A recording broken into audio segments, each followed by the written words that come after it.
de alargamiento óseo endomedular con clavo, hablar algunas precisiones y consideraciones en cuanto al planeamiento retrógrado puntualmente y pues digamos que tratar de definir algunas de las consideraciones que se discutieron la semana pasada. Entonces, en cuanto al planeamiento reverso y al planeamiento retrógrado, pues como mencionamos, es un planeamiento diferente para, digamos, realizar alargamiento óseo endomedular. Es reverso, ya vamos a definir qué es reverso en esencia, y pues la idea hoy es revisar la técnica quirúrgica puntualmente. El doctor Baumgart, que fue quien lo describió, como vamos a mencionarlo a lo largo de la charla, describe el planeamiento tanto para de forma anterógrada y retrógrada en fémur, de forma anterógrada en tibia, y para deformidades combinadas. Hoy vamos a centrarnos pues digamos que los planos generales, para no extendernos tanto en consideraciones adicionales en la charla. Como hemos mencionado, pues el planeamiento es reverso. En esencia, esto quiere decir que el comienza con el resultado final o el resultado ideal de la corrección proyectada. Esto incluye no solo el alargamiento, sino en el caso que haya alguna deformidad angular que se pueda corregir, y pues que digamos esto es una de las indicaciones versus contraindicaciones del uso de alargamiento óseo endomedular, pero en dado caso que sea posible corregirlo con un dispositivo endomedular que no requiera ningún otro dispositivo,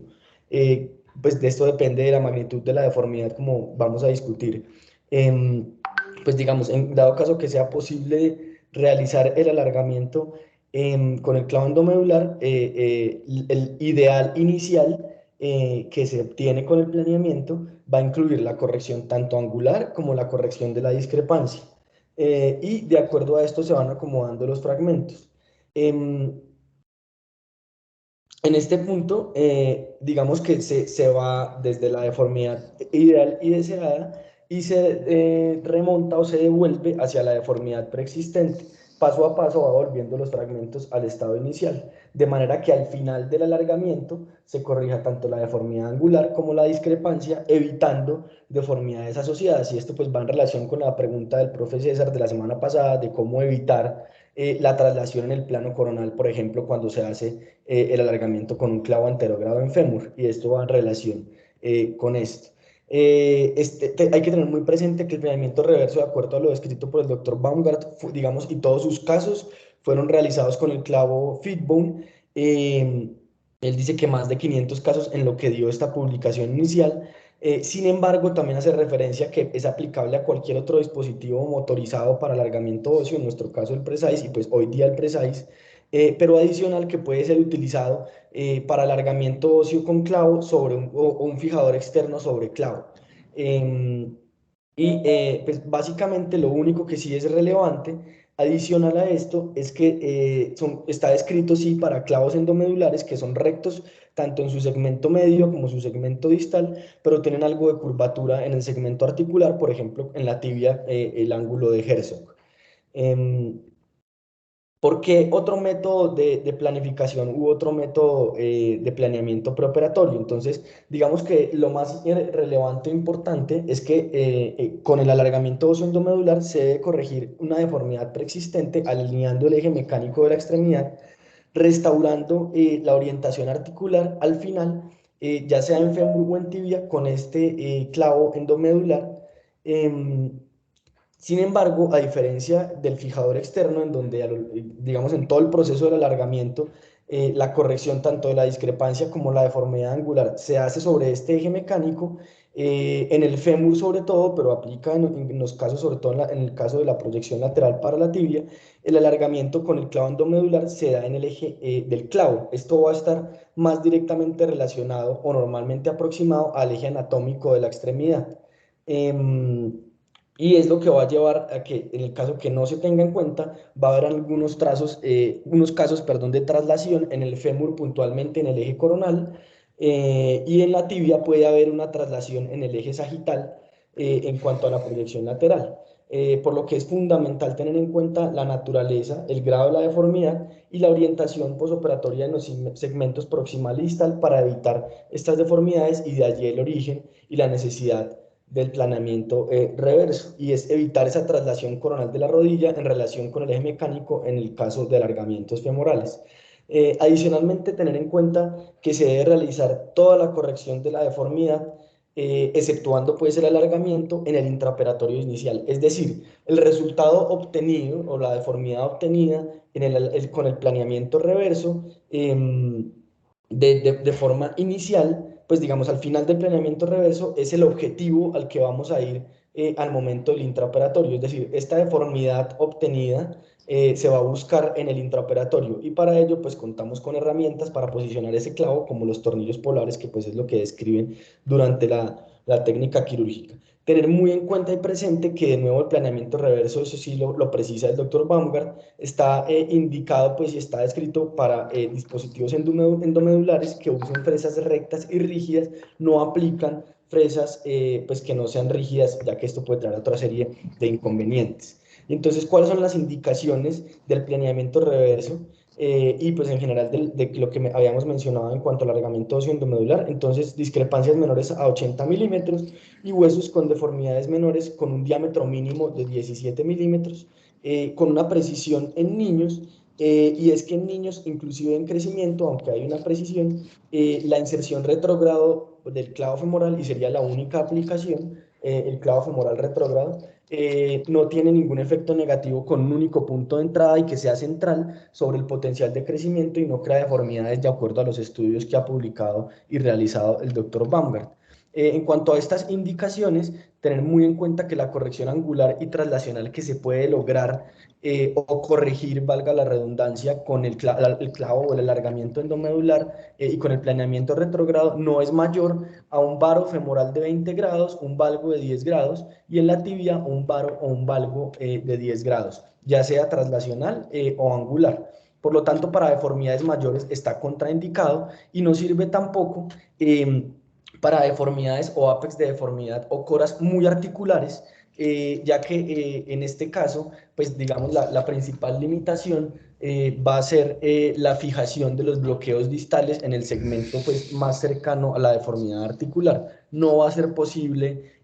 obtener una fijación y unos bloqueos estables y de forma apropiada, por lo que está contraindicado en coras articulares, en deformidades grandes o curvas severas mayores a lo ya mencionado, y como mencionábamos, con diámetros de canal endomedular menores a 17 milímetros, es una contraindicación absoluta para estos pacientes. En niños, puntualmente tener en cuenta que, como habíamos mencionado, solamente aplicaría el uso de clavos retrógrados de fémur, siempre en menores de 10 años en fémur, y ya en tibia en niños mayores de 14 años con una fisis proximal prácticamente cercana a su cierre, ya que el ingreso anterógrado pues, a través de femurotibia en niños muy pequeños puede generar un daño fisiario considerable y no se recomienda pues este abordaje en niños menores de estas edades, 10 años en fémur y 13 años en tibia. Entonces, en cuanto al planeamiento, ¿qué se requiere y qué se debe realizar previo al planeamiento reverso y con qué debemos contar? Un examen físico pues completo, pero centrado puntualmente en los rangos de movilidad articular de todas pues, las articulaciones del miembro inferior, cadera y rodilla, centrado puntualmente pues, y en relación con el punto de entrada que se vaya a utilizar. Se requiere, y ellos son muy, digamos, precisos en cuanto a las radiografías panorámicas, entonces hay unas consideraciones específicas, ellos indican, o el doctor Baumgart indica que se debe realizar una radiografía panorámica de pie con el paciente sobre ambas piernas, con las rótulas centradas al frente y en donde la discrepancia de longitud esté corregida al momento de la toma de la radiografía con un realce. Em, Inclusive él hace precisión acerca de la distancia a la que se debe posicionar la placa y el rayo, y debe incluir la pelvis y la columna lumbar para evaluar deformidades en el plano sagital o AP. Adicionalmente se requiere una radiografía de pie y con apoyo lateral de pues la extremidad comprometida y las articulaciones y los huesos vecinos en las que se incluya esta. Él considera que si en la radiografía anteroposterior o clínicamente hay algún grado de alteración rotacional o torsional, tanto en fémur o tibia, y se considera deformidad a este nivel, se debe adicionalmente considerar la realización de una tomografía de anteversión femoral o de torsión tibial para el planeamiento preoperatorio y para tener en cuenta la corrección de esta deformidad al momento del intraoperatorio. Em, entonces, digamos que con estas proyecciones o con estas imágenes previamente solicitadas, se debe evaluar y determinar el eje mecánico de la extremidad dentro del paso a paso pues, del planeamiento reverso. Se debe evaluar la orientación ósea y la articular en cada uno de los segmentos, caderas, rodillas y tobillos con respecto a este eje mecánico y con base a esto determinar cuál sería el punto de entrada ideal del clavo y evaluar el diámetro y la geometría del canal endomedular. En cuanto a pues, determinar si hay deformidades muy severas, ya sea en el plano coronal o sagital, que nos lleven a una contraindicación para un planeamiento retrógrado y para un alargamiento endomedular que contraindiquen el procedimiento y debamos cambiar a otra alternativa. Eh, o que tenga una curvatura ósea o unos apex de la deformidad que sean muy severos, mayores a los tolerables, como mencionamos, y que nos impidan el alargamiento con el clavo retrógrado. Adicionalmente, en este punto se debe determinar el nivel de la osteotomía con unas precisiones que vamos a mencionar más adelante y que buscan sea lo más biológicamente viable, pero adicional que le brinden la fijación más estable al segmento o a los bloqueos distales, al segmento más pequeño y que haya un adecuado segmento óseo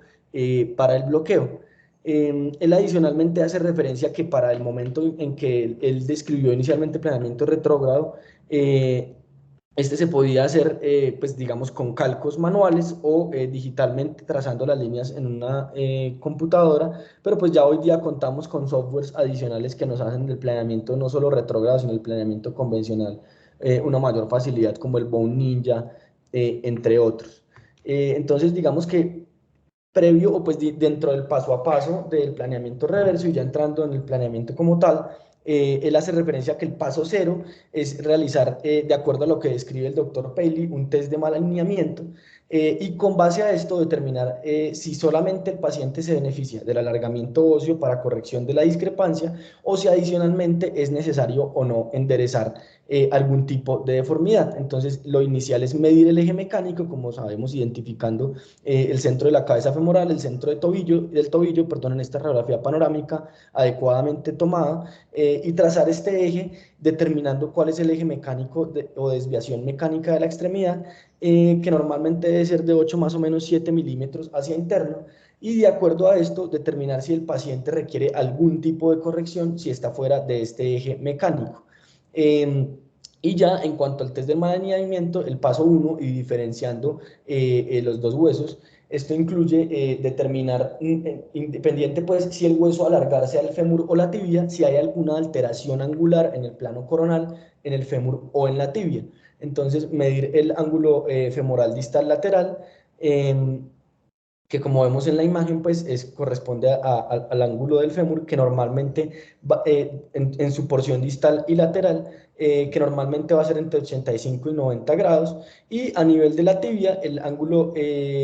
tibial medial proximal, que también va a ser normalmente de 85 a 90 grados. Y con estas consideraciones, pues digamos que el doctor Baumgart determina si se requiere o no alguna corrección angular o simplemente el planeamiento retrógrado va a considerar el eje mecánico de la extremidad, evitando las traslaciones coronales, sobre todo en alargamientos femorales. Dentro de ya su descripción puntual, él hace referencia pues al planeamiento de cada uno, como mencionaba, para el alargamiento óseo endomedular a través de un abordaje anterogrado de fémur o de tibia y retrógrado de fémur y deformidades combinadas. Entonces, dentro del planeamiento del fémur anterógrado, en el paso a paso, entonces, como vamos a ver, el paso cero, ya mencionamos pues el test de mal alineamiento. Una vez realizado este test de mal alineamiento y en este caso pues definiendo que la deformidad a corregir es femoral, se debe identificar este centro de rotación angular o el apex o el cora de la deformidad, y esto permite determinar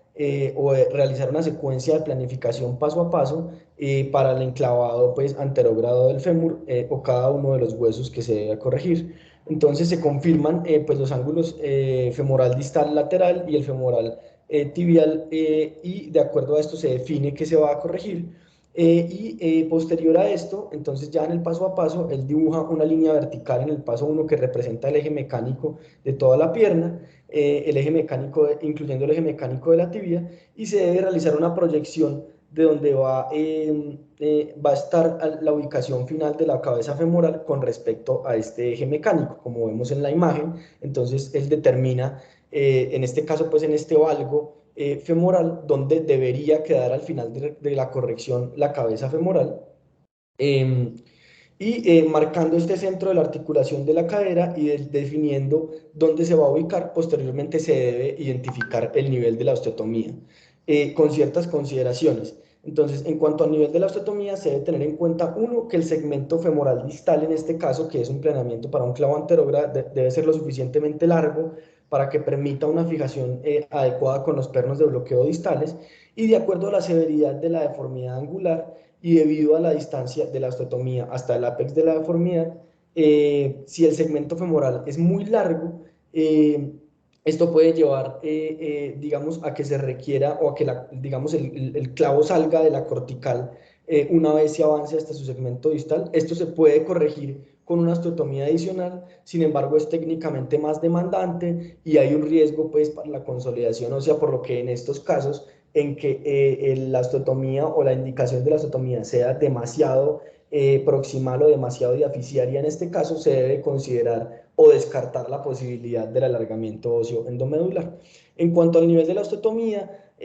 pues digamos que lo que describe el doctor Baumgart y como conclusiones ya pues más puntuales, adicionales a sus reportes o la descripción de su planeamiento inicial, él sugiere que haya desde la punta del clavo al menos 3 centímetros para pernos de bloqueo distales. A esto se le debe adicionar la cantidad de centímetros del alargamiento deseado, y a esto adicionalmente una distancia de seguridad en el segmento principal de 4 a 5 centímetros. Y en esta zona pues sería ideal realizar la osteotomía. De no ser posible o como mencionamos, con el planeamiento reverso, identificar que para la corrección de la deformidad se requiere una osteotomía demasiado deficiaria, se debería considerar el paso a otro tipo pues de dispositivo para alargamiento óseo y corrección angular. Continuando con el paso a paso, entonces una vez dibujado la deformidad, se corta pues el segmento proximal del fémur, digamos a nivel de la osteotomía que ya se delimitó, eh, se identifica o se traza en este segmento el eje anatómico y el contorno del clavo que se vaya a utilizar. Estas líneas deben extenderse mucho más allá de la osteotomía, y en este caso, pues siempre hace referencia el doctor Baumgart a que se deben realizar o tener en cuenta las curvaturas del fémur no solo en el plano coronal, sino también en el plano sagital, evaluar el diámetro del clavo que se vaya a utilizar y el tipo de corrección, tener en cuenta que no, pues digamos, el diámetro del clavo de nuevo debe ser lo suficientemente amplio para evitar que el fresado comprometa una adecuada resistencia ósea o disminuir el riesgo de una fractura asociada, para acomodar este clavo recto, como ya mencionamos previamente. Y de nuevo, él siempre hace referencia que si se considera en algún momento que el diámetro del clavo va a ser demasiado, que el fresado puede implicar un peligro adicional, se debe considerar otro tipo de implante, o pues de ser posible un clavo endomedular de un diámetro mayor para la corrección de la deformidad angular. Él hace referencia pues y que con su centro de experiencia, aún si se evidencia la necesidad de osteotomías muy deficiarias, puede optarse por una segunda osteotomía, pero tener en cuenta que técnicamente siempre va a ser más demandante, sobre todo la fijación adicional. Ya continuando con el paso 4, entonces la hoja del segmento distal se posiciona en relación con la hoja del segmento proximal, y se gira hasta lograr el posicionamiento de la cabeza femoral en lo que habíamos delimitado en las imágenes iniciales, en el paso 1 y 2, en donde debería estar adecuadamente posicionada. Y con esto, digamos, lograr un ángulo femoral proximal lateral de aproximadamente 90 grados. Él hace referencia a que si el clavo no se puede ubicar de forma adecuada en este punto a nivel del canal endomedular, de acuerdo a, pues a lo que mencionamos en los pasos 1 y 2, debe revisarse el nivel de la osteotomía y considerar el cambio de o el ajuste de este nivel de la osteotomía para el posicionamiento adecuado del clavo. Cuando se completa este paso, en este punto se debe identificar que es el 4 y 4', el punto de entrada adecuado del clavo para el planeamiento anterógrado. Identificar cuál va a ser el trayecto tanto para el fresado del canal endomedular como el posicionamiento adecuado del clavo. Y en este 4' identificamos adicionalmente, como vemos en la imagen, a nivel del segmento pues, de la osteotomía, distal a la osteotomía, que ese va a ser el alargamiento proyectado y deseado de la extremidad. Posterior a esto, digamos que él describe su técnica inicialmente con hojas de papel y con calcos, se hace una traslación o se distaliza el segmento proximal de la hoja proximal sobre el distal. Eh, Distalmente, toda esta traslación sobre el mismo eje del clavo y hasta llegar al nivel de la osteotomía. Esto, digamos que lo que hace referencia es que con esta maniobra invierte, y ahí es donde es el punto del planeamiento reverso, invierte el acto o el proceso del alargamiento sobre el clavo recto, y de nuevo se traslada, como vamos a ver en la imagen, también el centro de la cabeza femoral o el centro de giro hacia distal. Esto, digamos que de acuerdo a lo que él describe, va a evitar la complicación que mencionábamos o que considerábamos con el doctor César previamente, y es evitar esa traslación coronal al final del alargamiento. Y es que considerando el centro de la cabeza o el centro de la cadera en el planeamiento, se va a realizar la corrección de esta probable traslación coronal desde el inicio de la primera osteotomía y de la primera fijación con el clavo, por lo que el planeamiento reverso es fundamental para evitar cualquier complicación. Una vez posicionado en este punto el segmento proximal sobre el distal, se debe, pues digamos que magnificar la deformidad como vemos en la imagen 5', eh, y es allí donde se debe identificar que se logre una corrección adecuada y se mantenga, en este caso, el ángulo pues, tibial proximal medial y el ángulo femoral distal lateral, como vemos de forma adecuada. Y lo fundamental es identificar que una vez logrado o realizado más bien este planeamiento reverso, el objetivo definitivo del planeamiento va a ser lograr este objetivo en el intraoperatorio. En cuanto al fémur retrógrado,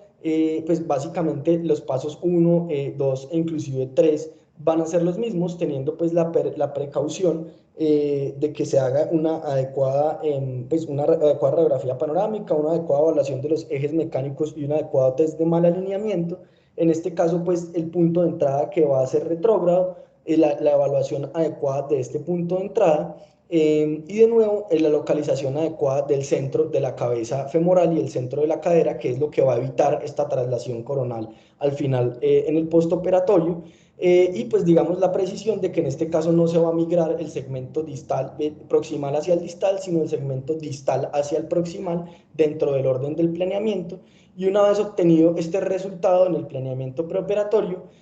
tener en cuenta que esto se debe replicar de forma exacta en el intraoperatorio, y este es uno de los casos descritos, agradeciendo al doctor Sarasa por las imágenes facilitadas, en donde vemos cómo este resultado inicial del planeamiento retrógrado es llevado al quirófano y con la ayuda de los tornillos polares se logra este posicionamiento exacto, corrigiendo o replicando más bien la deformidad angular, que al final del alargamiento óseo va a evitar cualquier tipo de traslación coronal. En cuanto al planeamiento para la tibia anterógrada, de nuevo, pues digamos que los pasos 1 y 2 y el test de mal alineamiento de forma precisa y adecuada, y definir ya en este caso, pues el tipo o el punto de entrada y la traslación, en este caso, del segmento distal al proximal, por lo que vamos a ver que lo fundamental es un adecuado punto de entrada, una adecuada determinación del diámetro del clavo y sobre todo fundamentalmente un adecuado nivel de la osteotomía. Ya el resto, pues el paso a paso es el mismo siempre y cuando se realicen las medidas adecuadas, la traslación en este caso del segmento distal de la tibia hacia el proximal, identificar cuál va a ser la deformidad que se debe replicar y en el intraoperatorio, pues digamos que lograr este objetivo de deformidad con la ayuda de los tornillos polares. Y esto simplemente para mencionar un caso, estas imágenes, pues, y el caso cortesía del doctor Noza, que también me lo había facilitado, y durante mi rotación en el Instituto Roosevelt, este paciente con ya alargamientos previos y en este momento con 5 apex de deformidad, 2 en varo, 2 en antecurvatum y 1 en valgo, y teniendo la consideración precisa, como mencionaba el doctor Baumgart en su descripción, que si bien no se admite la corrección de deformidades angulares mayores con una única osteotomía eh, mayores a 20 grados en varo del fémur, 10 grados en valgo y 10 grados en varo o valgo de la tibia, con la ayuda, pues digamos, de múltiples o varias osteotomías y un planeamiento reverso adecuado, se puede considerar el uso de dispositivos de alargamiento endomedular y es allí hacia donde estamos migrando hoy día. Entonces, este paciente con 5 apex de deformidad se determina la realización de 3 osteotomías y digamos que esto, si bien brinda un mayor riesgo de inestabilidad, se compensa con el uso de tornillos polares y es tolerable siempre y cuando se logre una adecuada presa y un adecuado posicionamiento y un adecuado segmento óseo para posicionar los pernos de bloqueo distal. Y pues con ese resultado posoperatorio se replica lo obtenido en el planeamiento reverso inicial en el intraoperatorio, considerando que al final del alargamiento vamos a evitar cualquier tipo de traslación coronal y o sagital. Siempre que logremos este resultado que debe ser trasladado desde el planeamiento reverso al intraoperatorio a nivel radiográfico. Y pues esto era lo que traía para el día de hoy de planeamiento reverso.